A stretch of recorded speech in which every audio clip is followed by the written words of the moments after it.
You're watching How Leap.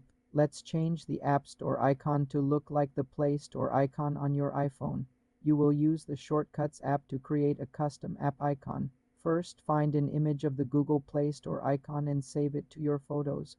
Open the Shortcuts app and tap the plus icon to create a new shortcut. Tap Add Action and search for Open App. Select that action, then tap Choose and pick the App Store app. Next, tap the three dots in the top right of the shortcut editor. Select Add to Home Screen. Tap the icon image next to your shortcut name. It will likely show the default shortcuts icon. Choose Photo and select the placed or icon image from your gallery.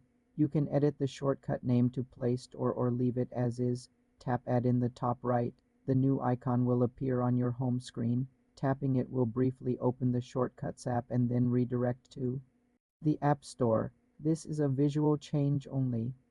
It does not replace the actual App Store functionality.